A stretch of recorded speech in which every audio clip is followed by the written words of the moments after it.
Hello aspiring doctors. This is Ashutosh, your chemistry educator. और मैं यहाँ पर आपको पढ़ाने आया physical chemistry class 12 chapter number 1 solutions. तो इस चैप्टर की आपकी अच्छे खासे नीट केमिस्ट्री में वेटेज है, 1 से 2 क्वेश्चंस आते हैं और हम इसे बहुत अच्छे से पढ़ेंगे ताकि आपके एक भी क्वेश्चन आपकी नीट के 2025 में मिस ना हो। तो चलिए शुरू करते हैं इस चैप्टर को। तो जो हमारा सॉल्यूशंस है हम इसे पार्ट पार्ट में डिवाइड करके पढ़ेंगे। तो सबसे पहले हमारा सॉल्युबिलिटी आता है इस चैप्टर में। उसके बाद में हमारा आता है वेपर प्रेशर।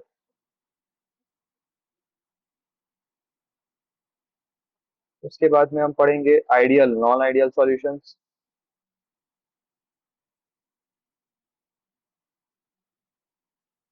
उसके बाद हम पढ़ेंगे कॉलिगेटिव प्रॉपर्टीज।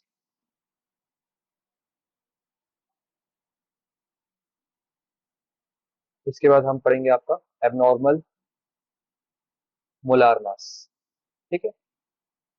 और इसी के साथ में हम एंड करेंगे हमारा आखिरी टॉपिक को, वो है पॉइंट ऑफ फैक्टर। तो इन सारे सेक्शंस में हम डिवाइड कर रहे हैं आपके सॉल्यूशन चैप्टर को। तो ये हमारा क्या वीडियो का पार्ट 1 है। तो हम स्टार्ट करते हैं आपके सॉल्युबिलिटी के साथ में। तो स्टार्ट करते हैं सॉल्युबिलिटी। तो सॉल्युबिलिटी हम कैसे डिफाइन कर सकते हैं किसी भी चीज की, कि जैसे कोई लिक्विड में हम किसी गैस को मिक्स कर दिए तो कितना वो सॉल्यूबल होता है, हाईली सॉल्यूबल, लेस सॉल्यूबल, कितना ज्यादा वो उस पे जा उसमें उस सॉल्वेंट में जाके वो मिक्स हो जाता है। तो सॉल्युबिलिटी के पहले कुछ बेसिक टर्मिनोलॉजी से हैं, जैसे कि हमारा एक होता है बाइनरी सॉल्यूशन। ठीक है। बाइनरी सॉल्यूशन कुछ नहीं है, वो हमारे दो कंपोनेंट के मिक्सचर से बनता है। Mixture of two components, this can either be your solid, liquid, gas respectively. तो इसमें होते हैं दो कंपोनेंट्स में, आपका एक होता है solute and another one is the solvent. Okay. तो जो सॉलिड होता है वो हमारा सॉलिड भी हो सकता है, लिक्विड भी हो सकता है और गैस भी हो सकता है। वेरएस ये भी हमारा सॉलिड और लिक्विड, गैस तीनों हो सकते हैं।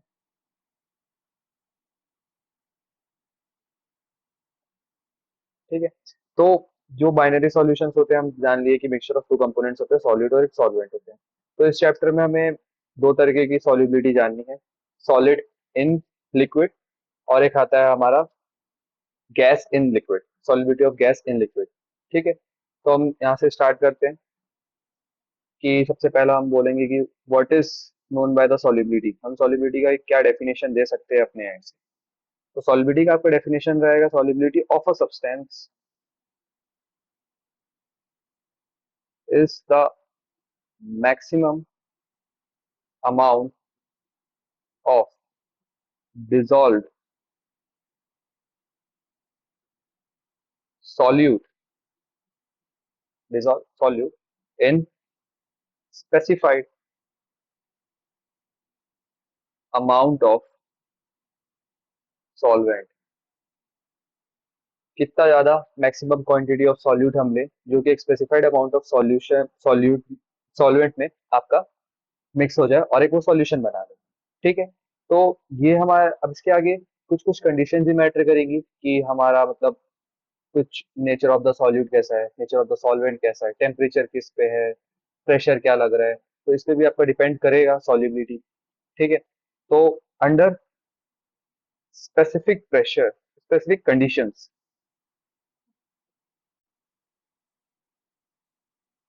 वो कंडीशंस क्या क्या हो सकते हैं आपके। Number 1, nature of solute. Second, nature of solvent. Third, pressure. And the fourth one is temperature. तो जो नेचर ऑफ सॉल्यूट है उसमें हम ऐसा रहेगा कि आइदर आपका सॉल्यूट सॉलिड है, लिक्विड है, गैस है। अगर सॉलिड है तो वो क्या आपका एमरफस है कि क्रिस्टलाइन फॉर्म में है। वेयर एज आपका जो सॉल्वेंट है वो आपका लिक्विड है कि गैस है। Most of the time liquid होते हैं क्योंकि सॉलिड हमारे लिक्विड में जैसे होते हैं। तो उसका आप एग्जांपल ले सकते हैं कि NaCl आपका डिजोल्व इन वाटर। ठीक है। लिक्विड, सॉलिड लिक्विड सॉल्यूशन, ठीक है, तो वो आपका क्रिस्टलाइन फॉर्म में होता है NaCl, कुछ आपका एमोफस फॉर्म में होता है। तो ये चार चीजों पे डिपेंड करती है। तो आपके अगर जैसे सवाल आ सकता है आपको कभी भी कि which of the following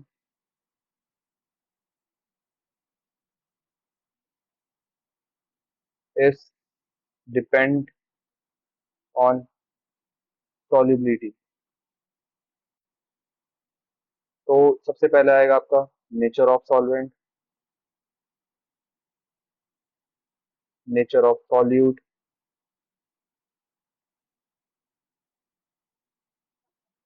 temperature, pressure, fifth all of this.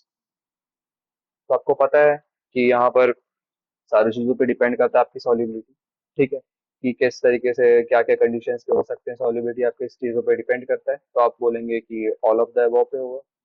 ठीक है। तो इसके बाद में हम पढ़ेंगे कि किससे किससे हमें सॉल्युबिलिटी पढ़ना है।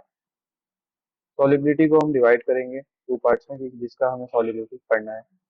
First is solubility of solid in liquid, second one is solubility of gas in liquid. ठीक है। तो solubility of solid in liquid और solubility in gas off gas in liquid. ठीक है, तो इन दो चीजों पे हम बात करेंगे। तो जैसे इसका एग्जांपल्स हम क्या क्या बोल सकते हैं, तो इसका एग्जांपल आपका हो सकता है NaCl इन वाटर, ठीक, शुगर इन वाटर, है ना। आप उसके बाद में आप बोलेंगे कि गैस इन लिक्विड, क्या क्या गैस, आपकी बहुत सारी गैसेस होते हैं जो आपके लिक्विड में हो जाते हैं। तो इसमें बहुत सारी गैसेस आ जाएंगे आपका H2O gas, H2 gas in in liquid. Okay. और आपका एक और कॉन्सेप्ट है कि the like dissolves like, the unlike dissolves unlike, कि जो आपका सेम, अब ये जो सॉल्युबिलिटी होती है उसका कारण क्या होता है, कि जो आपका लाइक सब्सटेंस है वो आपके लाइक डिजॉल्व द लाइक, जैसे कि आप एग्जांपल्स ले सकते हैं इसमें यहाँ पर कि जो NaCl है, ठीक है, वो आपका कहाँ पर डिजोल्व हो रहा है, और आपका जैसे कोई गैस है तो वो कैसे डिजोल्व हो रहा है। तो उसका आपको जब इंटरमोलिकुलर फोर्स ऑफ अट्रैक्शन दोनों के बीच में कभी सिमिलर होता है तो वहां पर आपके जाके सॉल्युबिलिटी हो सकती है, वहां पर दोनों जब के सॉल्युबल हो सकते हैं, नहीं तो इनकम्प्रेसिबल रहेंगे। जैसे मान के चलिए अगर मैं बोलूँ कि कोई metal atom, any metal which is insoluble in water, अब मैं इन दोनों की सॉल्युबिलिटी कॉज नहीं करवा सकता ना। कोई भी मेटल को अगर मैं किसी पानी में डालूं तो वो सॉल्युबल नहीं हो सकता, it will be insoluble substance. तो if there is similar intermolecular force of attraction between the two solvent and the solute, तभी हमारी solubility cause हो जाती है। ठीक है। तो हम इसके बाद में फिर कंटिन्यू करते हैं कि अब यहाँ से हम स्टार्ट करेंगे आपका सबसे पहला topic, solubility of solid in liquid। ठीक है। तो इसमें क्या होगा कि जो सॉलिड है, जो कि हमारा सॉल्यूबल होगा किसी लिक्विड में, उसका कारण क्या है कि दो, they both will have same intermolecular force of attraction. दोनों के बीच में जब इंटरमोलिकुलर फोर्स ऑफ अट्रैक्शन जब सिमिलर होंगे, सेम सेम सिमिलर टाइप में होंगे, तब वहां पर जाके उनका सॉल्युबिलिटी कॉज होगा। ठीक है। When they have similar intermolecular attraction. तो इसमें क्या होगा कि जैसे मान के चलिए किसी सॉलिड है, उसका बॉन्ड है, और लिक्विड, तो जब हम दोनों को मिक्स करेंगे तो दोनों के बॉन्ड्स आपके डिसोशिएट होंगे। उसके बाद में जब सॉल्यूशन कॉज हो जाएगा, जब सॉल्यूशन बन जाएगा तो फिर से एसोसिएशन होगा। तो पहले सॉलिड के बॉन्ड डिसोशिएट होंगे, साथ में लिक्विड के बॉन्ड भी डिसोशिएट होंगे, फिर आपके सॉलिड और लिक्विड के जो कंपाउंड एटम्स है वो जाके आपके एसोसिएट होंगे टू फॉर्म अ सॉल्यूशन। ये आपका बेसिक सा चीज है, सबसे बेसिक सी बात है इजियर वे में समझने के लिए। ठीक है। तो solubility of solid in liquid defined as max amount of solid which is a solute, okay, in a given, which can dissolve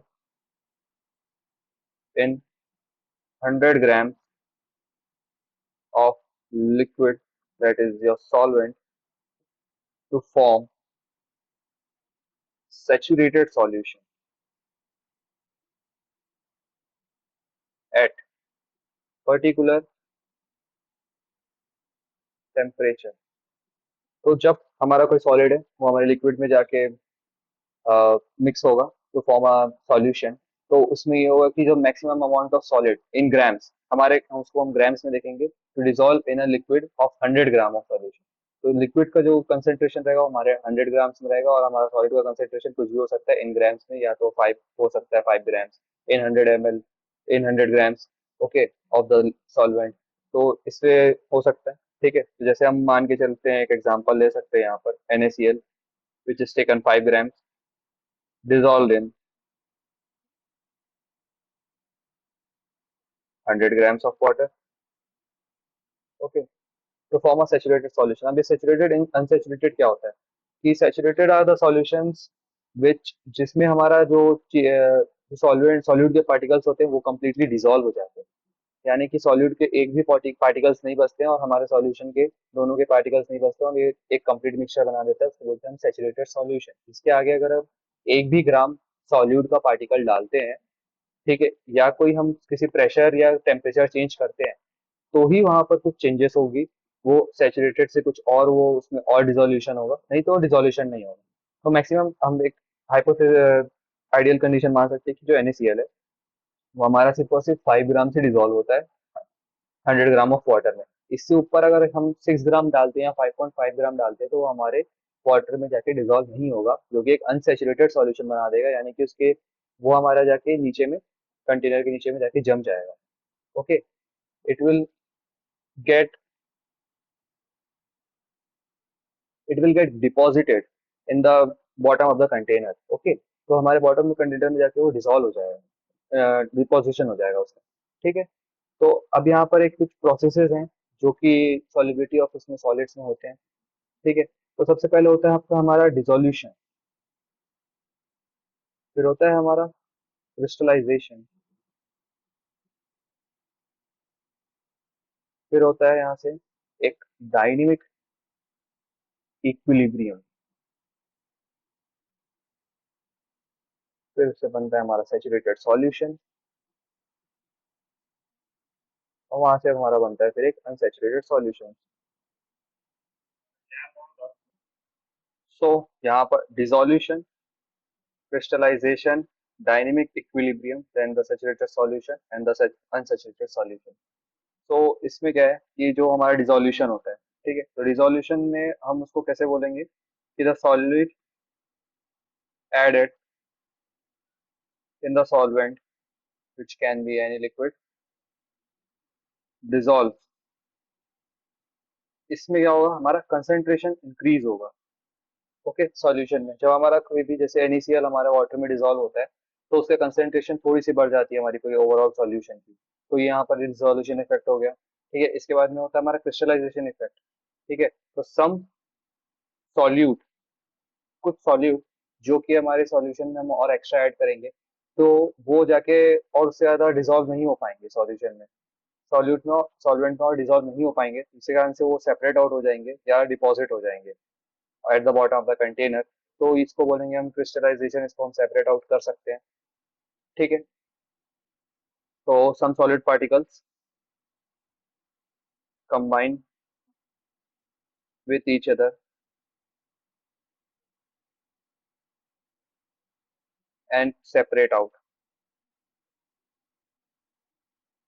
of solution, ये हमारा क्रिस्टलाइजेशन में हो जाएगा, ठीक है। अब डायनेमिक इक्विलिब्रियम क्या होता है, तो डायनेमिक इक्विलिब्रियम में होगा कि solute plus solvent forms a solution, okay, तो सॉलिड प्लस सॉल्वेंट हमारा जो सॉल्यूशन बना लेता है, तो यहाँ पर जो होता है कि जो डिसोल्यूशन और क्रिस्टलाइजेशन हमारा रिवर्सिबल रहता है। तो मान के चलिए जैसे हम कोई सॉलिड को किसी सॉल्वेंट में या लिक्विड में हम डिसॉल्व करते हैं, ठीक है, तो वहाँ पर उसका डिसोल्यूशन होगा। उसके बाद अगर उसको अगर बॉईल कर लेते हैं तो NaCl को जैसे वाटर में डिसॉल्व करने के बाद वो डिसॉल्व हो जाएगा, उसके बाद बॉईल करके हम उसको एक्सट्रैक्ट कर सकते हैं, तो उसको क्रिस्टलाइजेशन बोलते हैं। तो यहाँ पर जब एक ऐसा स्टेट जहाँ पर जो डिसोल्यूशन और क्रिस्टलाइजेशन जो वो आपका रिवर्सिबल हो जाए, दोनों इंटरचेंज हो सके, उसे हम बोलेंगे डायनेमिक इक्विलिब्रियम। ठीक है, तो उसके बाद जो ये कब होगा, जब हमारा कांस्टेंट टेम्परेचर और प्रेशर मेंटेन रहे। ठीक है, उसके बाद में आता है आपका जो सेचुरेटेड सॉल्यूशन। सेचुरेटेड सॉल्यूशन का एक ये डेफिनेशन होता है कि नो मोर सॉल्यूट और else the max solute can B dissolve in solvent. कितना ज्यादा सॉल्यूट हमारा डिसॉल्व हो जाता है किसी सॉल्वेंट में और वो की सॉल्यूशन बना लेता है, तो उसको हम बोलेंगे आपका सैचुरेटेड सॉल्यूशन। इसके अगर अगर कुछ भी और डालेंगे तो वहां पर वो उसका सॉल्यूशन नहीं बन पाएगा, वो आपका जो भी आपका सॉल्यूट है वो आपका सेपरेट आउट हो जाएगा या डिपॉजिट हो जाएगा बॉटम ऑफ द कंटेनर में। ठीक है, ये सैचुरेटेड सॉल्यूशन हो गया। अब आपको जो अनसैचुरेटेड सॉल्यूशंस होते हैं वो होता है कि जब when more solute can be added in solvent. जब मान के चलिए कि जब हमारा सॉल्वेंट बहुत ज्यादा क्वांटिटी में और हमारा सॉल्यूट बहुत कम क्वांटिटी में, तो हम जब सॉल्यूट डालते जाएंगे तब तक वो सेचुरेट ही नहीं हो पा रहा है, वो सॉल्यूशन को हम बोलेंगे अनसेचुरेटेड सॉल्यूशन। या आप काफी ज्यादा डिटेल में आप मोल कॉन्सेप्ट में भी पढ़े होंगे या आप आगे भी पढ़ेंगे मोल कॉन्सेप्ट में। ठीक है, तो इस पे solution solid solubility of solid in liquid में यही थोड़ा सा बोरिंग सा था। और इसके बाद में आपका मेन जहाँ से क्वेश्चंस आपके मेनली आते हैं, हम वहां से अब इसे वहां पर स्टार्ट करते हैं अब कि factors affecting solubility of solid in liquid. क्या क्या ऐसे फैक्टर्स होते हैं जो कि हमारा अफेक्ट करता है हमारा solubility of solid in liquid में। तो सबसे पहले हमारा आता है क्या, nature of the solute and solvent. Okay, तो सबसे पहला आता है कि like dissolve like.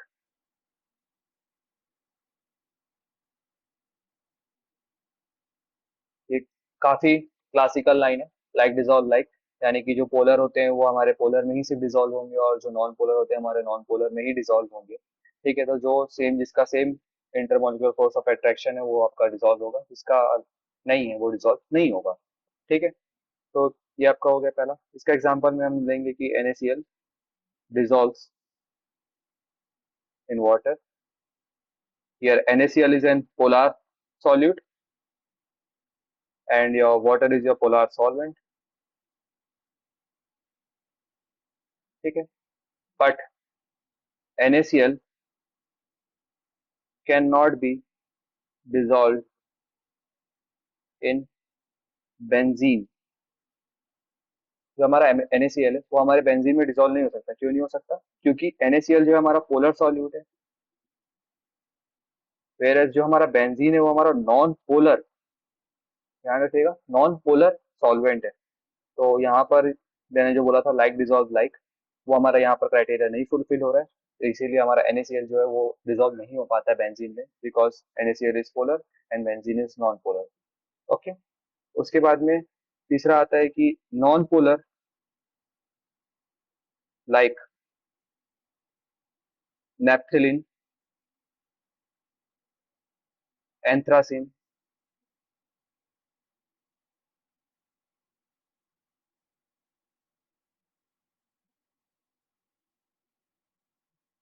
dissolves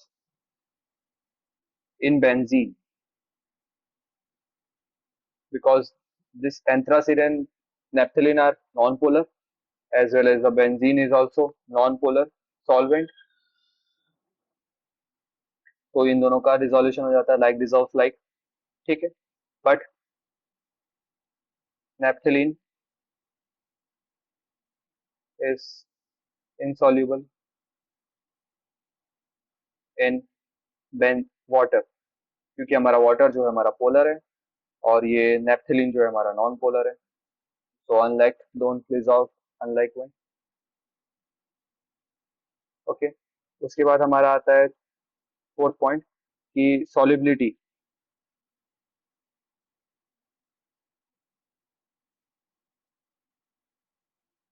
results in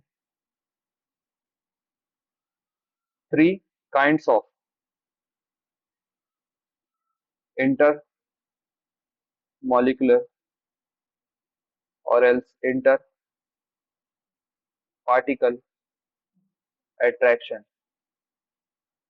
ये जो सॉलिबिलिटी होता है ये किस कारण से होता है? थ्री टाइप्स के आपके जो इंटरमोलिकुलर अट्रैक्शन हो सकते हैं। So the three kinds of intermolecular force या इंटरपार्टिकल अट्रैक्शन हमें सॉलिबिलिटी में देखने को मिलेगा। सबसे पहला जो रहेगा हमारा सॉल्यूट सॉल्यूट, सॉल्वेंट सॉल्वेंट, और सॉल्यूट सॉल्वेंट इंटरेक्शन देखने को हमें मिलेगा। तो मान के चलिए ये हमारा सॉल्यूट है जिसमें ए हमारा इंटरमोलिकुलर फोर्स ऑफ अट्रैक्शन दोनों के बीच में। तो ये हमारा है सॉल्वेंट जिसमें ए बी, और तीसरा जो हमारे इस इन दोनों से बीच से मिलके बनता है हमारा जो सॉल्यूशन, उसका हमारा इंटरमोलिकुलर फोर्स ऑफ अट्रैक्शन दोनों के बीच हो जाएगा ए और बी। तो जो तीन तरीके के एग्जिस्ट करते हैं वो हमारा A B and A B, ठीक है। तो जो सॉल्यूट्स के बीच में फोर्स ऑफ अट्रैक्शन डिनोट हम ए से करते हैं, सॉल्वेंट के बीच में बी से करते हैं, और सॉल्यूशन के बीच में ए बी के थ्रू होता है। तो जैसे कि आप देख रहे हैं यहाँ पर कि यहाँ पर डिसोसिएशन हुआ हमारा, ठीक है, सॉल्वेंट सॉल्यूट के मॉलिक्यूल्स का, और यहाँ पर सॉल्वेंट के मॉलिक्यूल्स का भी डिसोसिएट हुआ, फिर यहाँ पर जाके ये एसोसिएशन हुआ जिससे हमारा एक सॉल्यूशन बना, ठीक है। तो यहाँ पर नेचर ऑफ द सॉल्यूट और सॉल्वेंट में यही सारे बातें थी, like dissolve like NaCl which is not dissolves in water but it does not dissolve in benzene। Polar non polar का कॉन्सेप्ट है उसमें। वैसे ही नॉन पोलर जो होते हैं जैसे naphthalene anthracene, it is soluble and it dissolves in benzene but in it cannot be dissolved in water because naphthalene is non-polar and water is polar। और तीन टाइप के हमारे इंटरेक्शन देखने को मिलते हैं, सॉल्यूट सॉल्यूट, सॉल्वेंट सॉल्वेंट, और solute solvent interaction. तो जिसके कारण से हमारा जो सॉल्यूशन बनता है it is formed by the dissociation and association process, ठीक है। अगला हम आते हैं, सेकंड फैक्टर हमारा आता है इफेक्ट ऑफ टेम्परेचर, ठीक है। तो इफ सॉल्यूशन इज सैचुरेटेड, अगर हमारा जो सॉल्यूशन है वो सैचुरेट हो चुका है, ठीक है, तो यहाँ पर डिसोल्यूशन प्रोसेस प्रोसेस में जो होगा ये हमारा टेम्परेचर पे कैसे डिपेंड करेगा। इफ डिसोल्यूशन प्रोसेस जो है हमारा वो एंडोथर्मिक होता है और एक्सोथर्मिक, दो टाइप के ही हमारे हीट रिलीज होंगे, या तो हीट रिलीज होगा या तो हीट एमिट होगा या तो हीट एब्जॉर्ब होगा, ठीक है।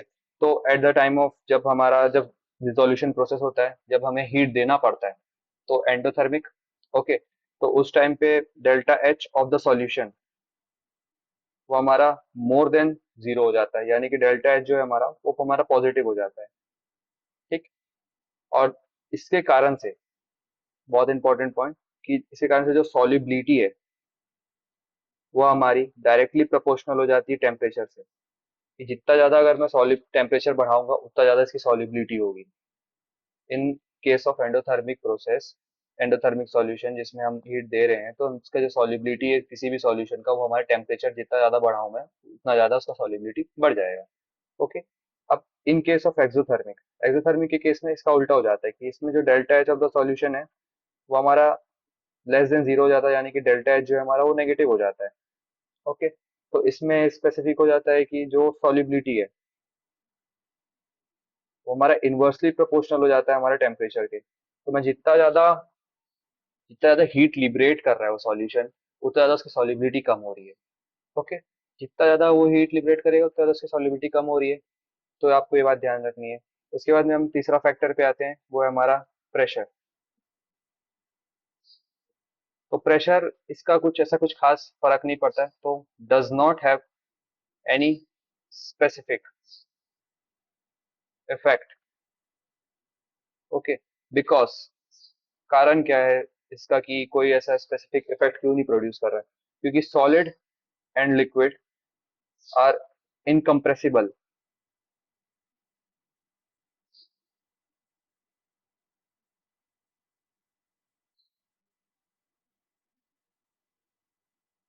हम सॉलिड को कंप्रेस नहीं कर पाएंगे, या ही लिक्विड को कंप्रेस कर पाएंगे प्रेशर के थ्रू में, जिसके कारण उसके सॉल्युबिलिटी में कोई चेंज आए।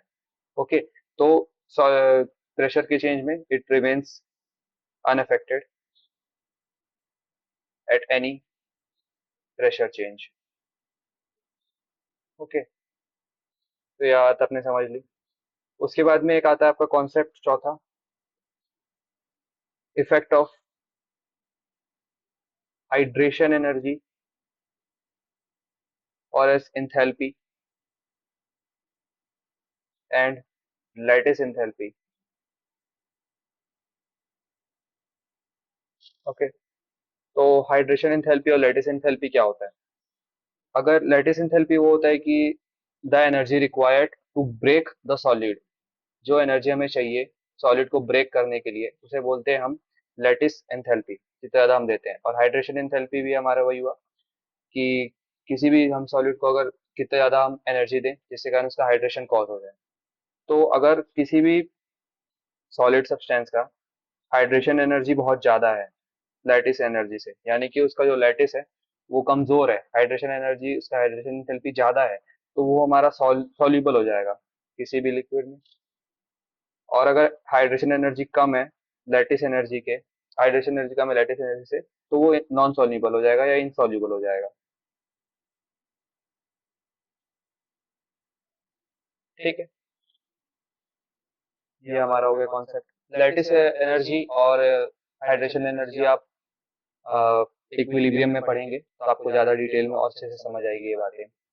ओके, उसके बाद हम आते हैं हमारा दूसरा topic, solubility of gas in liquid. ये यहाँ से आपके मेन सवाल आते हैं। ठीक है, इसके पहले तक तो आपके यहाँ पर यही पूछेगा कि हाइड्रेशन एंथैल्पी अगर ज्यादा हो जाए तो और लैटिस एंथैल्पी कम हो जाए तो क्या सॉल्यूशन सॉल्युबल होगा या इनसॉल्युबल होगा, या लैटिस एंथैल्पी ज्यादा हो जाए तो आपका क्या सॉल्यूशन इनसॉल्युबल हो सकता है, यही आपसे पूछेंगे। अगर मैं किसी प्रेशर अप्लाई करूँ किसी भी सॉल्यूशन में तो क्या इससे कुछ चेंजेस आ सकते हैं मेरे सॉल्यूशन में, तो आप बोलेंगे अनचेंज रहता है।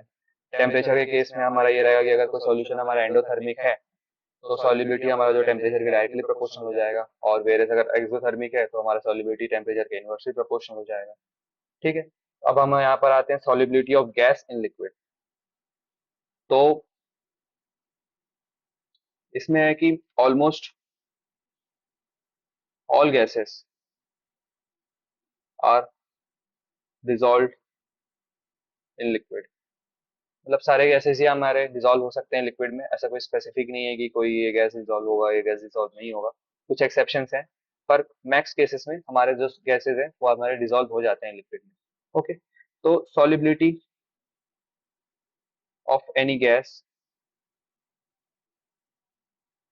इन liquid is the volume of gas in CC. Okay, cubic centimetre in CC, जो हमारा यूनिट है वॉल्यूम का, हम जो ये लिक्विड के लिए यूज करते हैं और गैसेस के लिए भी यूज करते हैं। ठीक है, that can dissolve in 1 cc of liquid। Okay, एक 1 cc ऑफ, जो भी मतलब कितना भी मतलब गैस मेरा किसी भी कंसेंट्रेशन के सीसी में हो, वो हमारे जो लिक्विड में 1 cc जो लिक्विड है उसमें हमारा जो डिजोल्व हो जाए, इसी से हम सॉल्युबिलिटी पता करते हैं, और इसके थ्रू में हमारा सैचुरेटेड सॉल्यूशन फॉर्म होता है।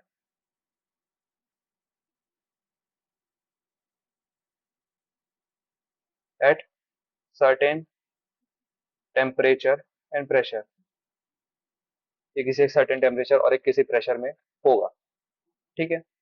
उसके बाद में आते हैं हमारा कि factors affecting solubility of gas in liquid. क्या क्या फैक्टर्स हो सकते हैं हमारे, जो कि हमारे solubility को चेंज कर सकते हैं हमारे गैस का। तो पहला हमारा आता है नेचर ऑफ द गैस, यानी कि जो सॉल्यूट है, एंड लिक्विड जो कि हमारा सॉल्वेंट है। ठीक है। तो solubility of different gases varies with same solvent. कुछ गैसेस हमारे उस सॉल्वेंट में ज्यादा सॉल्युबल होंगे, कुछ गैसेस हमारे उस सॉल्वेंट में कम सॉल्युबल होंगे। ठीक है। तो उसका जैसे अब एग्जांपल लेंगे यहाँ पर कि जो H2 है, O2 है, N2 है और हीलियम है, वो हमारा डिसॉल्व होते हैं in water to small extent. बहुत ज्यादा ये डिसॉल्व नहीं हो पाते हैं। ठीक है। बट जैसे कि अमोनिया, HCl, SO2, वो हमारा हाईली सॉल्युबल है इन वाटर। इससे आपको समझ आया कि हर गैसेस जो है हमारे एक बराबर सॉल्युबल नहीं होते हैं एक गिवन सॉल्वेंट में। किसी के ज्यादा सॉल्युबिलिटी हो सकती है, किसी की कम सॉल्युबिलिटी हो सकती है।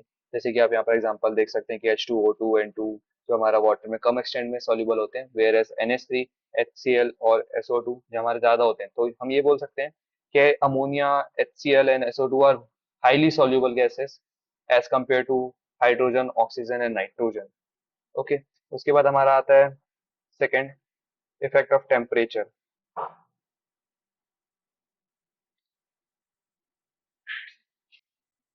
तो हम यहाँ पर आते हैं इफेक्ट ऑफ टेम्परेचर। हमारे टेम्परेचर पे क्या क्या इफेक्ट होते हैं टेम्परेचर के कारण से। तो इस पे हमारा ये होता है कि जो सॉलिबिलिटी है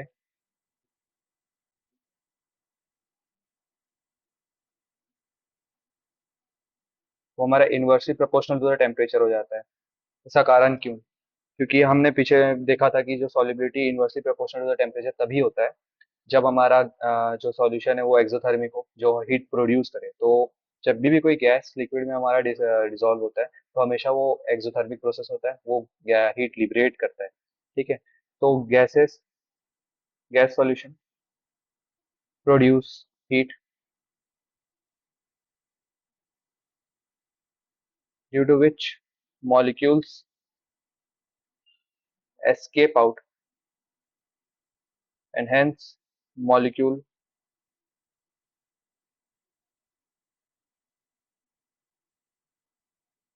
move in solution causing motion। तो जब मोशन हमारा गैसेस का मोशन होने लग जाता है तो उसके कारण से हमारा जो है काफी हाई मोशन प्रोड्यूस करता है, जिसके कारण से एनर्जी वो लिबरेट करता है, यानी कि हीट इवॉल्व करता है। तो dissolution of gas in liquid is an exothermic process,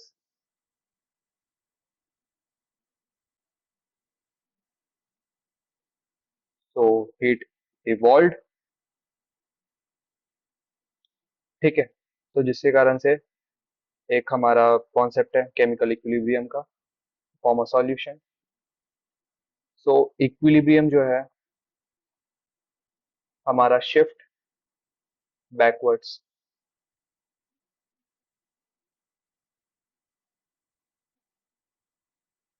जितना ज्यादा मैं हीट प्रोड्यूस होगा उतना फिर उसके कारण से मेरा जो इक्विलिब्रियम ऑफ द है जो कि मेरा बैक साइड शिफ्ट कर जाएगा। क्यों? क्योंकि ये होता है कि हमेशा हमें ये रहता है कि LHS is equal to RHS, जितना हमारा राइट साइड पे जितना हमारे मॉलिक्यूल्स है उतने हमारे लेफ्ट साइड में भी होने चाहिए।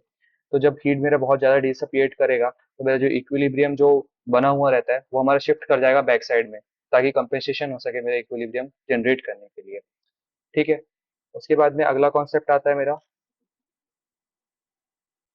Third is effect of pressure, मेरा प्रेशर किस तरीके से डिपेंड करता है।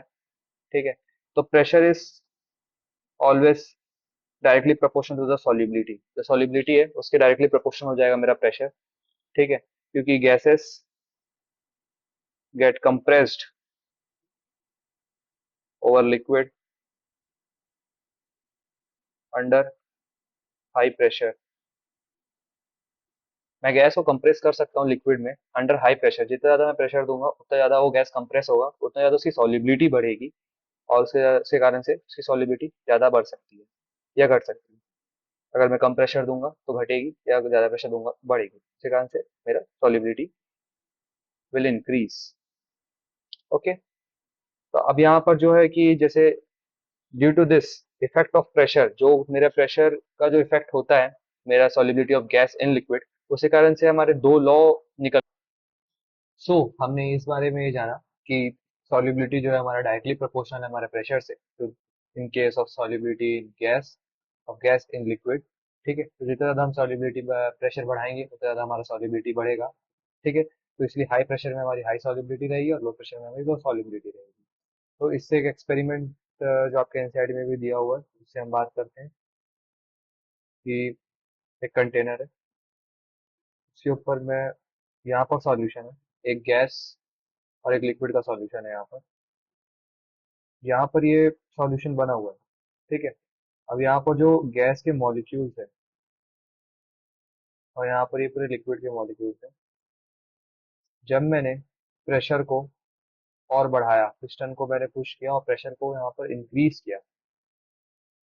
तो more gas molecules diffuse with the liquid molecule, उसके बाद में उनके बीच में भी फिर सॉल्यूशन बन जाता है। इसके कारण से गैस की जो सॉल्युबिलिटी होती है वो उसमें और ज्यादा बढ़ जाती है और ज्यादा सॉल्युबल हो जाते हैं गैस के मॉलिक्यूल्स हमारे लिक्विड में।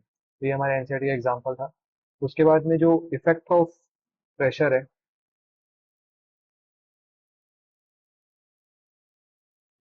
वो हमारा एक्सप्लेन होता है हेनरीज लॉ से। हेनरीज हमारे बहुत पुराने साइंटिस्ट, बहुत अच्छे साइंटिस्ट जिन्होंने हेनरीज लॉ दिया है। तो इससे हमें पता चलता है कि किस तरीके से हमारा प्रेशर जो है वो सॉल्युबिलिटी को चेंज करता है, और किस तरीके से अलग अलग उसमें और भी सर्टेन चीजें होती हैं। तो इसके इससे थ्रू हेनरीज लॉ के थ्रू हम बहुत सारे न्यूमेरिकल्स भी सॉल्व करेंगे, और इसमें से क्वेश्चंस भी आते हैं हर साल आपके। ओके, तो अब यहाँ से हम स्टार्ट करते हैं हमारा हेनरीज लॉ।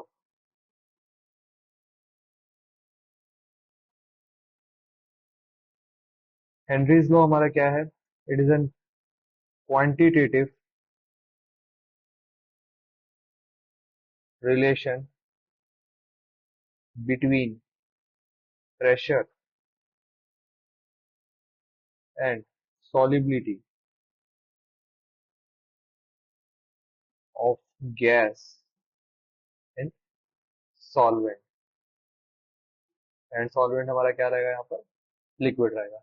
ओके, तो यहाँ पर जो हम देखेंगे, तो ये हमारा क्वांटिटेटिव क्वालिटेटिव क्वांटिटेटिव रिलेशन है between pressure and solubility of a gas in solvent.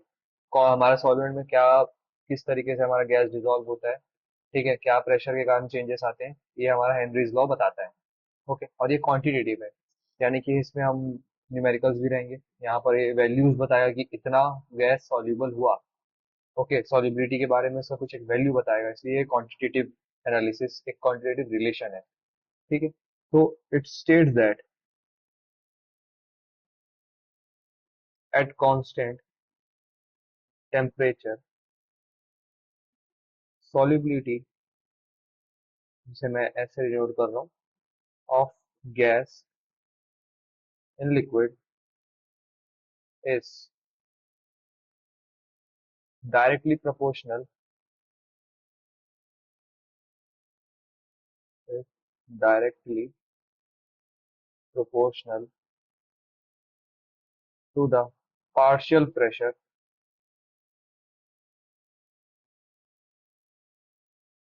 of gas present above the surface of liquid। या कोई सॉल्यूशन। आपको जैसे मैंने यहाँ पर बताया था कि यहाँ पर गैस के मॉलिक्यूल्स आपके ऊपर रहते हैं और नीचे लिक्विड के मॉलिक्यूल्स रहते हैं। जैसे मैंने प्रेशर बढ़ाया तो मोर एंड मोर गैस के मॉलिक्यूल्स यहाँ इसमें जाकर डिजोल्व होंगे और यहाँ से इसकी सॉल्युबिलिटी बढ़ेगी। तो यही बात हेनरीज ने बताया कि states that at constant temperature, temperature हमारा कांस्टेंट रहेगा यहाँ पर। ठीक है। Solubility of a gas in liquid is directly proportional to the partial pressure of the gas present above the surface of the liquid. जो हमारे यहाँ पर गैसेस है जो हमारे लिक्विड के सरफेस के अबव, उसके बारे में हमें बताएगा, उसके पार्शियल प्रेशर के बारे में। ठीक है। तो यहाँ पर सॉलिबिलिटीज को मैं ऐसे डिनोट करता हूँ कि मैं डायरेक्टली प्रोपोर्शनल है किसके, पार्शियल प्रेशर। ओके। इसे मैं पी से भी डिनोट कर सकता हूँ, पार्शियल प्रेशर। ओके। तो इसके बाद में डेल्टन्स भी आए थे। डेल्टन्स ने जो अपना लॉ दिया था, Dalton's law of partial pressure,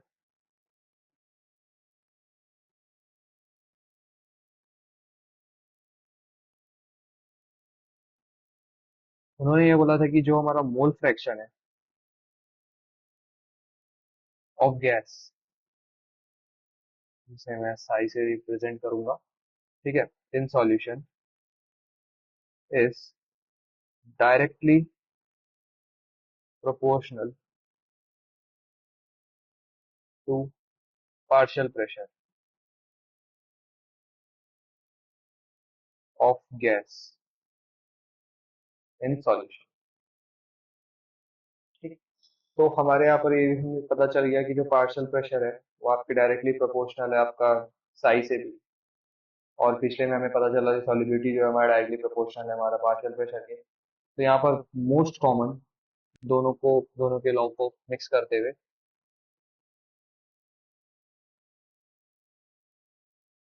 form of Henry's law हमारे यहाँ पर निकल के आया, जो ये बताता है कि partial pressure of gas in vapour phase, जो हमारा पार्शियल प्रेशर ऑफ गैस है इन वेपर फेज, जिसे मैं पी से डिनोट करना चाहूंगा, ठीक है, is directly proportional to mole fraction of gas in solution. ठीक है।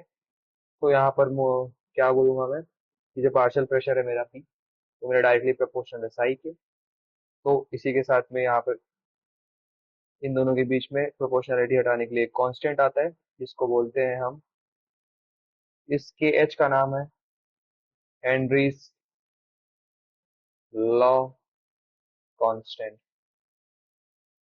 ठीक है। Henry's law constant.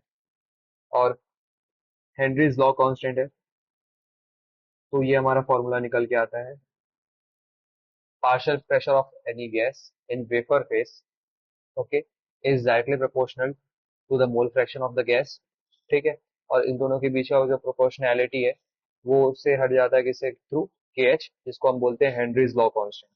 ओके। तो जो के एच है ये हमारे डिपेंड ऑन,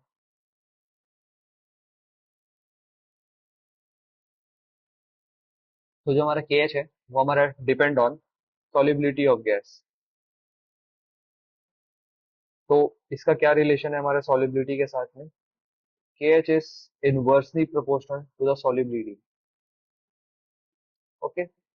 और हमने एक और बात जानी थी कि जो सॉलिबिलिटी है in the case of gases, in case of solution of gas in liquid, है ना। तो इसमें क्या होता है कि जो हमारा सॉलिबिलिटी है वो inversely proportional to the temperature है। तो इसके हिसाब से जो मेरा के एच है is inversely proportional to the solubility but is directly proportional to the temperature. ये हमारा बहुत इंपॉर्टेंट कॉन्सेप्ट है और इस पे हम बहुत सवाल आपको मिलेंगे जब आप बनाएंगे बाकी कोई भी कोचिंग के मॉड्यूल्स और कोई भी क्वेश्चन बनाएंगे तो आपको इसमें सवाल मिलेंगे। ठीक है। ये आपको समझ आ गया। अब एक मैं graphical representation of Henry's law, ठीक है, मैं ग्राफिकल रिप्रेजेंटेशन है जो हेनरीज लॉ का, के बारे में आपको बताना चाहता हूँ। तो मैंने यहाँ पर एक्स वाई एक्सिस पे मैंने लिया पार्शियल प्रेशर ऑफ HCl, जो आपके एनसीईआरटी में ये क्लासिक सवाल लिखा हुआ है, क्लासिक एग्जांपल है एनसीईआरटी में। ठीक है, इन टॉर।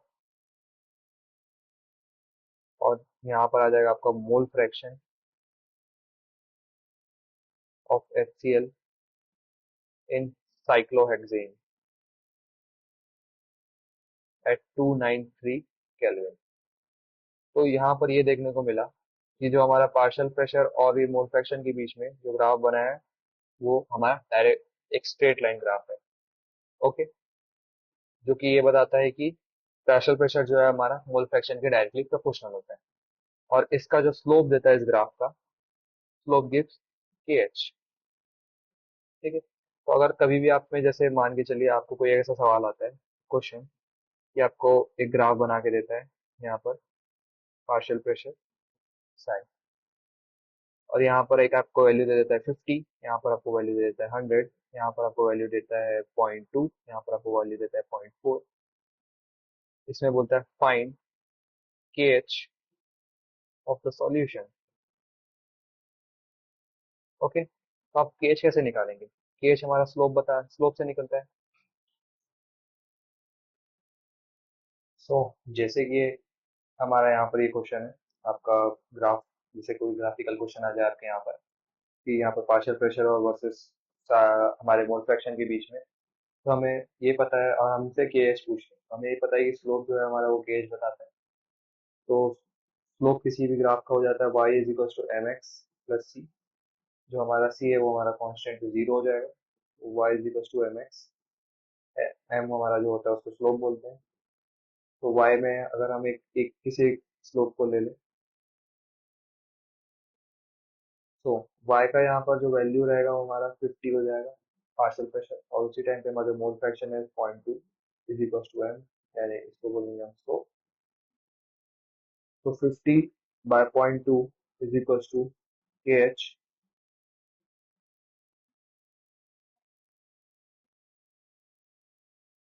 तो यहाँ पर जो मेरे KH की वैल्यू आ जाएगी वो आ जाएगी 250। तो इस टाइप के क्वेश्चन भी आपकी नीट में आते हैं, बहुत बार आ चुके हैं, और ये आप आराम से कर लेंगे। मॉड्यूल के भी बहुत सारे क्वेश्चन इसमें आपको दिख जाए, तो हमें हंड्रेड ड्रॉ करते हुए आपका ध्यान रखना है। तो हमने ये जाना था कि KH is inversely proportional to the solubility, is directly proportional to the temperature, हमने जान लिया था। ठीक है, दो फॉर्मूलेज हमने पढ़ लिए थे कि pressure, partial pressure directly proportional to the solubility and partial pressure directly proportional to the psi. जिससे हमारा निकल के आ गया था कि partial pressure is equal to KH into psi. और यहाँ से एक दूसरा कांस्टेंट के साथ में ये हमारा आ गया था, ये दो फॉर्मूलेज। तो आपको जब भी क्वेश्चन मिल जाए तो आप बना सकते हैं। अगला आता है कि Henry's law is applied to each gas independently of presence of other gases। मतलब कि और कोई दूसरी गैस रहेगी वहां पर, मेरा जो हेनरीज लॉ है वो अपना इंडिपेंडेंट वहां पर एक्ट करेगा। दूसरे किसी भी हेनरीज लॉ जैसे है, अगर मैं मान के चलूँ कि कहीं पर ऑक्सीजन और वहां पर अमोनिया भी है, तो मेरा ये नहीं होगा कि मेरे अमोनिया के कारण से वहां पर सॉल्युबिलिटी में कुछ हैम्पर हो जाए या कुछ भी चेंजेस आ जाए। वो दोनों एक दूसरे के इंडिपेंडेंट ही काम करेंगे, ये हमारे हेनरीज लॉ से हमें पता चलता है। ओके, उसके बाद में different gases have different KH value। अलग अलग गैसेस की हमारी अलग अलग KH वैल्यू होती है at same temperature. Also KH is function of nature of gases। ये आपका एक क्वेश्चन आ सकता है। ओके, ध्यान रखिएगा ये KH आपका किसका फंक्शन है, ये आप बोलेंगे नेचर ऑफ द गैसेस का फंक्शन है। तो अलग अलग गैसेस के अलग अलग आपकी KH की वैल्यू हो सकती है। फॉर एग्जाम्पल, इफ हम आर्गन लेते हैं, O2 लेते हैं, H2 गैस लेते हैं, तो इसकी हमारी सपोज सॉल्युबिलिटी इसकी हो सकती है हमारी 2 × 10⁻⁵। है ना। इसकी हो सकती है 2 और इसकी हो सकती है 0.2। ओके, तो सब हर एक गैस की एक अपनी pH की अलग से वैल्यू होती है, ठीक है, जिससे हम उसका सॉल्युबिलिटी पता करते हैं। अगर हम उसमें सॉल्युबिलिटी देखना चाहें तो pH के बारे में हमने जाना है कि ये यूनिवर्सिटी प्रोपोर्शनल था आपका सॉल्युबिलिटी के, तो मोस्ट सॉल्युबल जो होगा आपका, वो तो आपका फिर यहाँ पर H2 हो जाएगा। उसके बाद में आपका O2, देन आपका आर्गन, है ना। लीस्ट सॉल्युबल आपका आर्गन और मोस्ट सॉल्युबल आपका H2।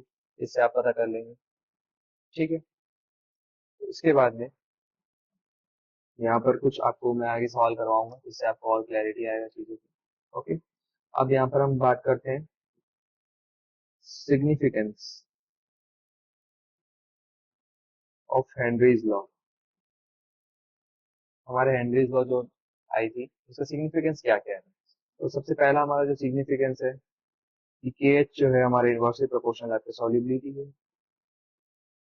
इसका मतलब गैसेस लाइक N2, O2, जिसका KH काफी हाई रहता है, विथ इंक्रीज इन टेम्परेचर तो इनकी सॉल्युबिलिटी लो हो जाएगी,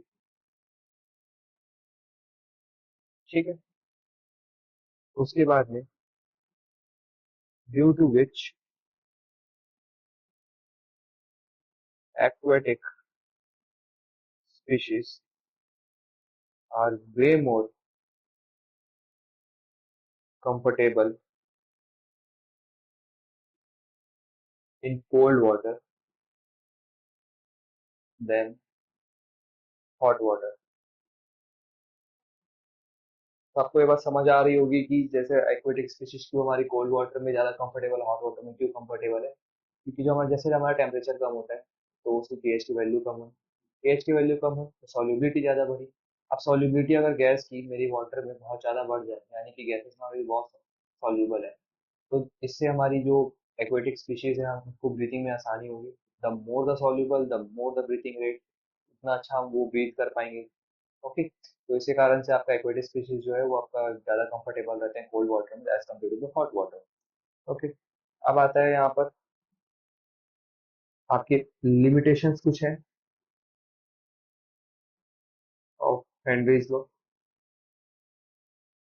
कुछ कुछ आपके लिमिटेशंस हेनरीज लॉ जो आपको प्रोवाइड करता है। तो सबसे पहला लिमिटेशन होता है, it is only applicable when. Okay, हमारा जो हेनरीज लॉ है वो कब कब एप्लीकेबल होता है, इससे हमारा लिमिटेशन का पता चलता है। इससे हमारा जो है लिमिटेशन के बारे में पता चलता है through where where it is applicable. Okay, तो सबसे पहला है कि presence of gas is not high pressure और the pressure of gas is not so much high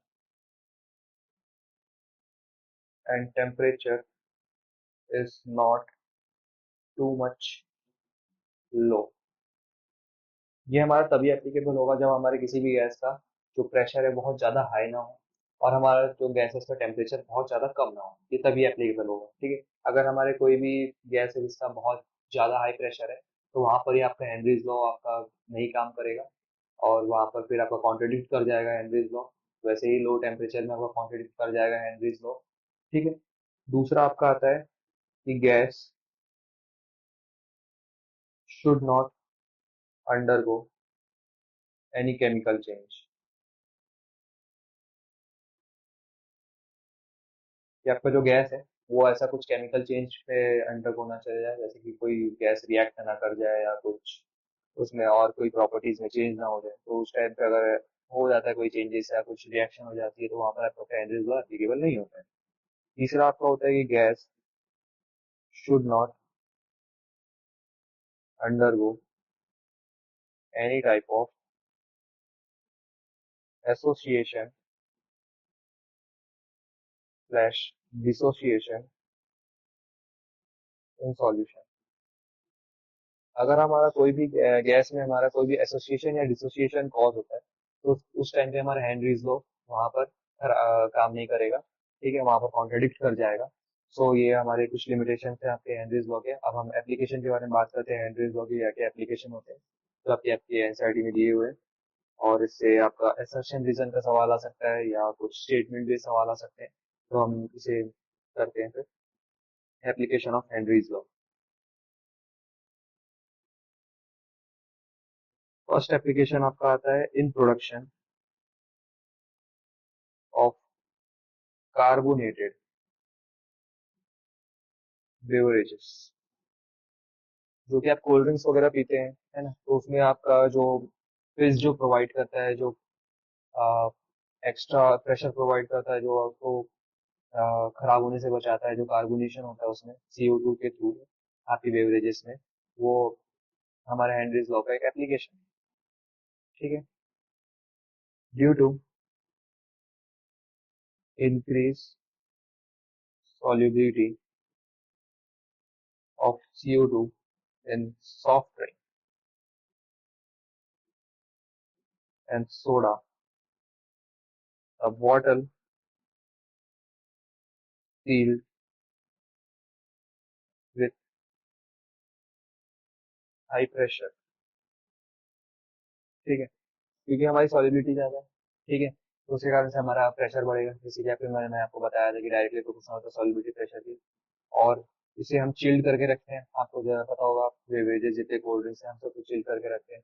सो मैंने आपको ये बात बताया था कि सॉलिबिलिटी जो है आपके डायरेक्टली प्रोपोर्शनल प्रेशर है और इनवर्सली प्रोपोर्शनल टेम्परेचर होता है। ठीक है, तो जितना ज्यादा सॉलिबिलिटी उस हिसाब से उससे अंडर हाई प्रेशर में उसे रखते हैं, और उतना ही लो टेम्परेचर में उसको रखते हैं किसी बेवरेजेस को, जो आपका एक एंड्रेज लॉ का एप्लीकेशन है। सेकेंड पॉइंट आपका आता है इन डीप सी डाइविंग। आप सी स्कूबा डाइवर्स को देखते होंगे कि वो आपके डीप सी में चले जाते हैं विद गैस सिलेंडर। ठीक है, तो स्कूबा डाइवर्स जब डीप इनसाइड द सी जाते हैं और वहां से जब वो ऊपर आते हैं, तो due to mixture of gases, जो उनके ब्लड में गैसेस होते हैं, और जो नीचे में एट द सी लेवल जो है हमारा, बिलो द सी लेवल, वहां पर आपका प्रेशर जो है बहुत ज्यादा कम हो जाता है, एटमॉस्फेरिक प्रेशर। इसी कारण से जब वो ऊपर आते हैं तो आपका फिर प्रेशर में इंक्रीमेंट होती है, जिसके कारण से गैसेस के आपके मिक्सिंग हो जाते हैं वहां पर।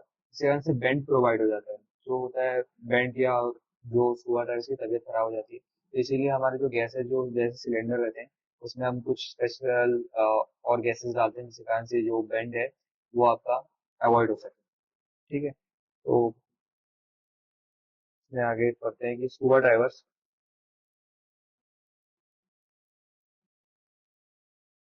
Breathe air at high pressure. तो ज्यादा हाई प्रेशर, तो ज्यादा आपकी solubility under water. Due to increase in pressure there is increase in solubility also of atmospheric gases, okay, like N2 in blood. So when they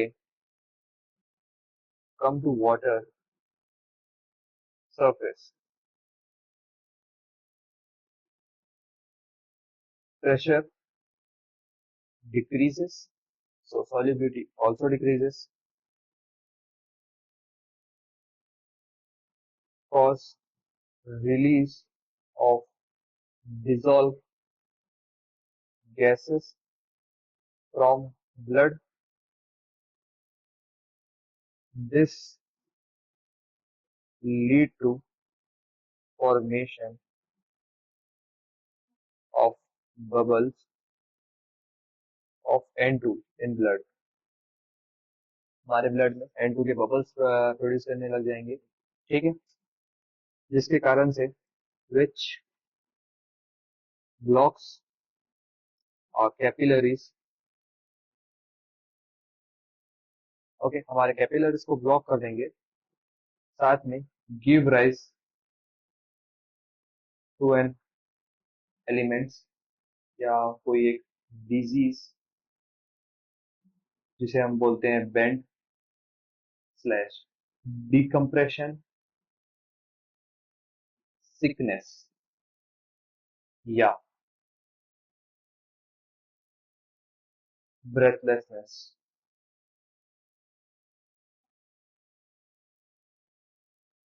सो जब जैसे भी scuba divers में देखने को बहुत कॉमनली मिलता है कि उनमें बेंड या डिकम्प्रेशन सिकनेस देखने को मिलता है।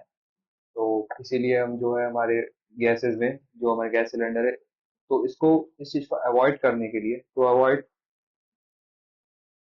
This bends as well as toxic effect of high concentration of N2 in blood,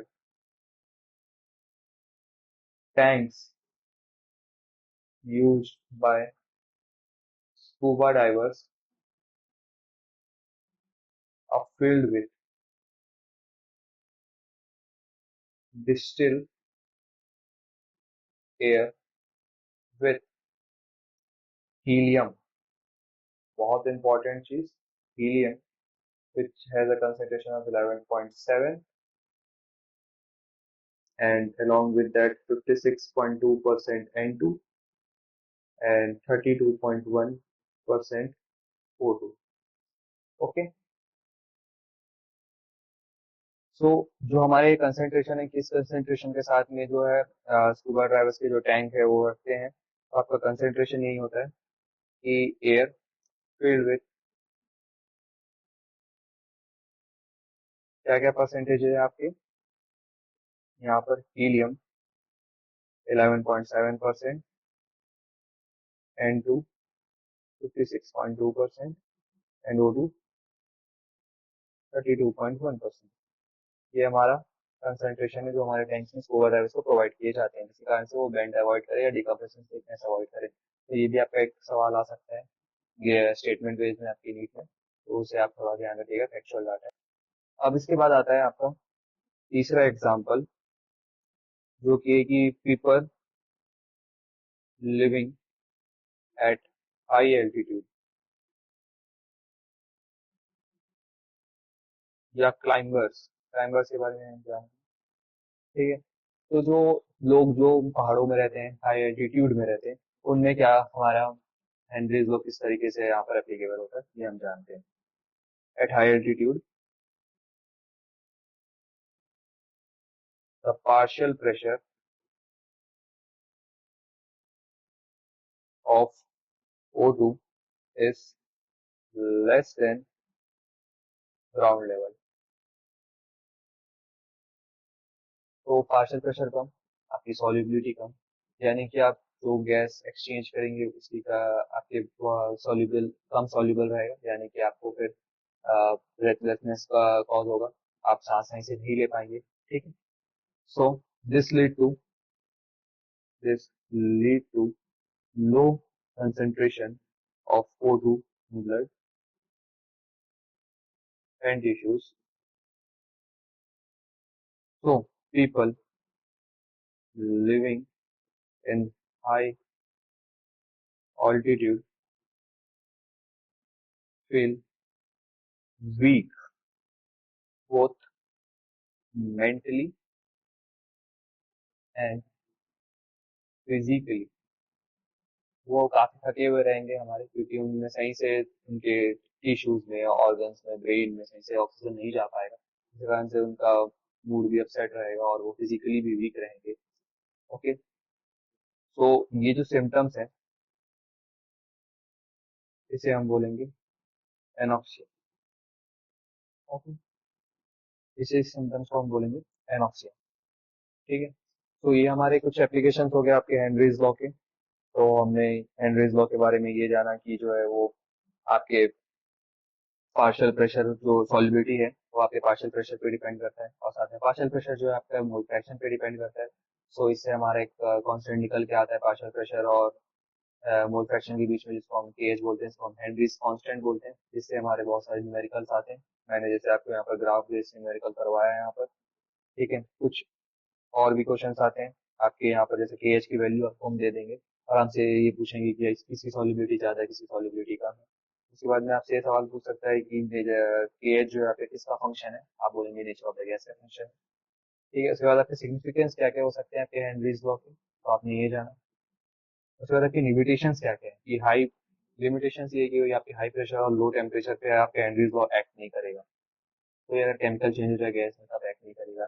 association हो जाए, कोई डिसोसिएशन हो जाए, तब आपका हेनरीज लॉ एक्ट नहीं करेगा। ठीक है, इसके बाद आपके एप्लीकेशन हमने पढ़ा कि कार्बोनेटेड ड्रिंक्स जो आप डे टू डे लाइफ में पीते हैं, तो उसमें क्या हेनरीज लॉ के क्या एप्लीकेशन लगते हैं। डीप सी ड्राइवर्स में आपके क्या एप्लीकेशन लगते हैं, और बहुत इंपॉर्टेंट कॉन्सेप्ट यहाँ पर कि यहाँ पर जो बेंड हो जाते हैं उनमें डिकम्प्रेशन सिकनेस हो जाती है।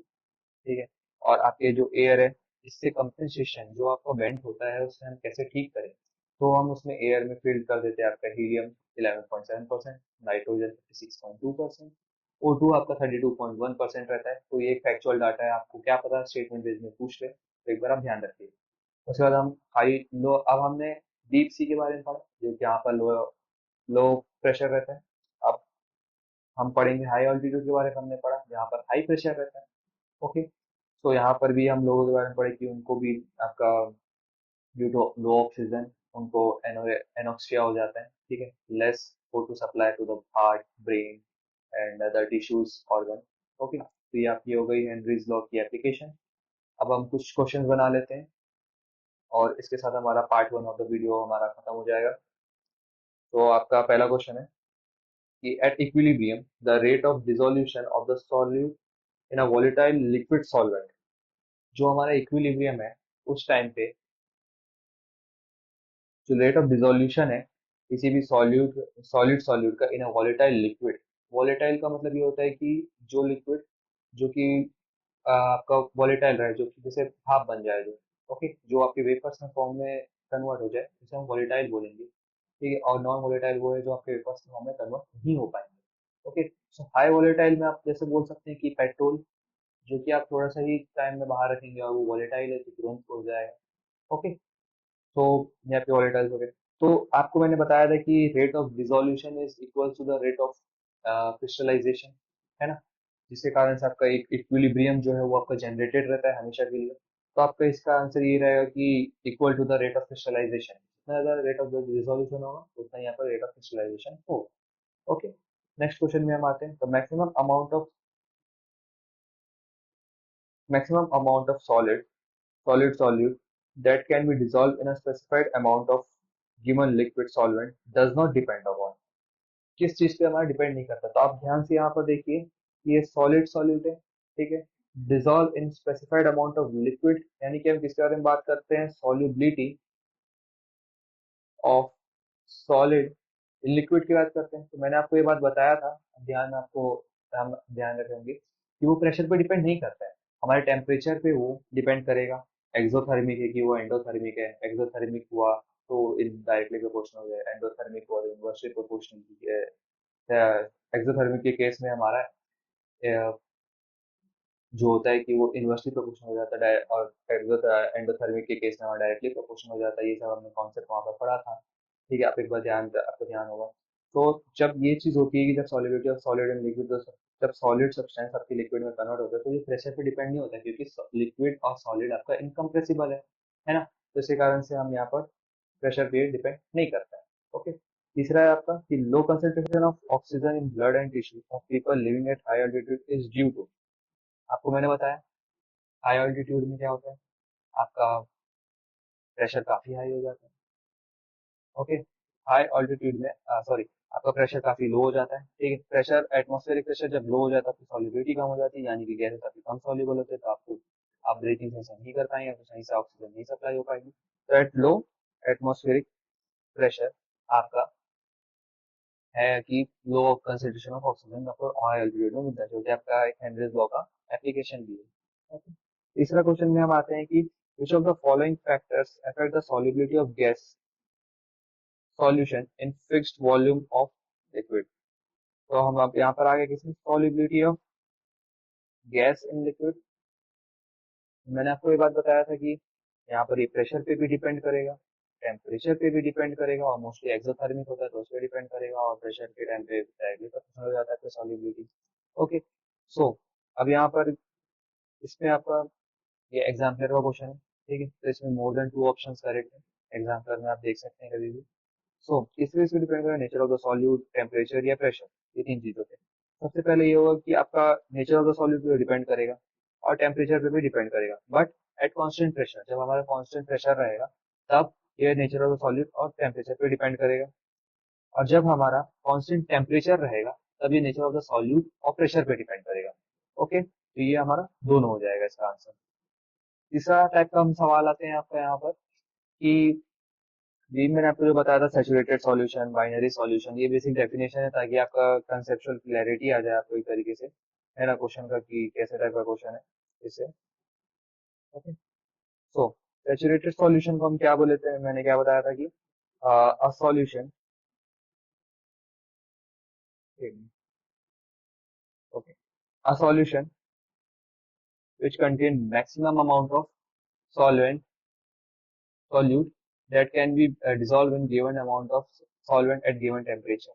Okay, so saturated solution are those a solution which contain maximum amount of solvent that can be dissolved in a given amount of solute that can be dissolved in a given amount of solvent at a given temperature. ये आपने मैंने आपको definition बताया था तो आपको ध्यान आ गया होगा। बाइनरी सॉल्यूशन आपको मैंने क्या बताया था कि ये दो कंपोनेंट के मिक्सचर से बनता है। ओके, तो दो component solution with two components, तो आपका ये हो गया। ओके, वन का डी फर्स्ट, सेकेंड का c. Okay, isotonic, hypotonic, solid solution और हाइपरटोनिक सॉल्यूशन। ये आइसोटोनिक, हाइपोटोनिक जो है वो हमारे, और हाइपरटोनिक जो है वो हमारे ऑस्मोटिक प्रेशर के टाइम पे हम पढ़ेंगे, ठीक है। और ये इस बारे में इसको हम एक बार देख लेते हैं कि जो आपका सॉलिड सॉल्यूशन क्या है। A solution in solid phase, इसे हम बोलेंगे सॉलिड सॉल्यूशन। ओके, जो सॉल्यूशन हमारा सॉलिड फेज में प्रेजेंट है उसे हम बोलेंगे सॉलिड सॉल्यूशन, इसका आंसर होगा। तो एक बेसिक सा आपको कॉमन एक ब्रीफ दे देता हूँ कि आइसोटोनिक वो सॉल्यूशंस होते हैं जिनका ऑस्मोटिक प्रेशर सेम होता है। ओके, जिसका ऑस्मोटिक प्रेशर मान के चलिए कि ए और ये बी है, इसका ऑस्मोटिक प्रेशर है, उसका ऑस्मोटिक प्रेशर है, जब दोनों का ऑस्मोटिक प्रेशर इक्वल हुआ ये आइसोटोनिक हो गया। और मान के चलिए ए का ऑस्मोटिक प्रेशर ज्यादा है एज कम्पेयर टू बी, तो हम ये बोलेंगे कि ए इज हाइपरटोनिक देन बी, मतलब कि जिसका कंसर्न ऑस्मोटिक प्रेशर ज्यादा है वो आपका हाइपोटोनिक हो जाएगा और जिसका कंसंट्रेशन कम है वो आपका हाइपोटोनिक हो जाएगा। तो hypotonic are those which has less osmotic pressure than the other one, hypertonic are those which has more osmotic pressure than the other one, isotonic are those which has equal osmotic pressure। तो हम यहाँ पर देख लेते हैं solution having same osmotic pressure at given temperature as that of a given solution, तो ये हमारा isotonic हो गया। Okay, third, a solution whose osmotic pressure is lesser than another one, जिसका osmotic pressure आपका कम है दूसरे से तो आपका हाइपोटोनिक हो जाएगा। और साथ में आपका हाइपोटोनिक है जिसका आपका ऑस्मोटिक प्रेशर है वो ज्यादा है as compare to the second one, तो osmotic pressure is more than the another one. Okay, तो ये आपका इसका हो गया, ये आपके मैच ऑफ फॉलोइंग से आपको आइडिया लगे। अब एक तो ये सवाल है, ठीक है। कभी कभार आपको इन केस नीट का पेपर आप काफी ज्यादा आसान बनाने के लिए क्वेश्चन दे सकते हैं, बहुत आसान से सवाल। अब आप देख लीजिए, सोडा वाटर, सोडा वाटर में क्या है कि जो हमारा CO2 है मिक्सड इन वाटर। ओके, तो ये किस तरीके का सॉल्यूशन बनाता है हमारा, गैस इन लिक्विड, है ना। तो क्या सॉल्यूशन हुआ ये, when gas is in liquid. Okay, sugar solution, sugar solution हम मैंने क्या बताया था आपको स्टार्टिंग में ही, मैंने बताया था कि जब when solid in liquid dissolves in water, है ना, when sugar solution which is solid और वो हमारे पानी में डिसॉल्व हो जाता है ना, तो इससे हमारा शुगर सॉल्यूशन बन जाता है। तो इसका आंसर क्या हो जाएगा, when solid in a liquid. Okay, तो इसका सेकंड हो गया। तीसरा आता है आपका German German silver. Okay, German silver के बारे में आपको ज्यादा आइडिया नहीं होगा, जर्मन सिल्वर के बारे में आपको एक बात बता दूं, तो जर्मन सिल्वर के बारे में आपको एक बात बता दूं, ये जो हमारा कॉपर, जिंक और निकल के मिक्सचर से बनता है, जो हम एलॉय बोलते हैं, जैसे ब्रास हो गया, ओके, ब्रॉन्ज हो गया, तो वैसे ये जर्मन सिल्वर होता है जो कि हमारा सॉलिड के मिक्सचर से बनता है। ओके, अलग अलग सॉलिड को मिला के हम इससे बनाते हैं। ओके, तो ये हमारा क्या हो गया, a solution of solid in solid। Okay, German silver इसका एग्जांपल होगा। तीसरा हमारा आता है एयर। एयर में क्या है, हर एक तरह के गैसेस। ओके, सॉल्वेंट क्या है, वो भी हमारा गैसेस है। तो ये किस तरीके का हो गया, solution which is gas in gas. तो हमारा ये हो गया फोर्थ वन। अब दिस, अब जो लास्ट वाला hydrogen gas in palladium. Hydrogen हमारा गैस है, पैलेडियम हमारा एक मेटल है, ठीक है, तो जो कि एक सॉलिड है। तो ये क्या हो गया, गैस इन सॉलिड। तो ये क्या सॉल्यूशन हो गया, गैस इन सॉलिड। ओके, तो ये हमारा ये चीज हो गया। अब आते हैं हमारा, आपको जैसे मैंने बताया था कि हेनरीज लॉ के कांस्टेंट पे आपका सवाल आता है, ठीक है। तो एक अच्छा सवाल है जो आपके एनसीईआरटी एग्जाम पे आता है। तो आपका केएच वैल्यू दिया हुआ है आपका आर्गन का 40.39, CO2 का आपका दिया हुआ 1.6, CH फॉर्मल्डिहाइड बोलते हैं HCHO, इसका 1.83 इंटू 10⁻⁻5, और आपका CH4 मीथेन का दिया हुआ है 0.1413। ओके, आपसे ये पूछा है कि the order of increasing solubility. Solubility के बारे में आपको क्या बताया था कि it is inversely proportional to the KH, मतलब केएच जितना ज्यादा सॉल्युबिलिटी उतना कम आपका। ओके, तो जिसका सबसे कम केएच हम देखेंगे, तो सबसे कम केएच हमारा किसका है, फॉर्मल्डिहाइड का, ठीक है। तो उसका सॉल्युबिलिटी सबसे ज्यादा हाई हो जाएगा, तो सबसे आगे मेरा हो जाएगा HCHO।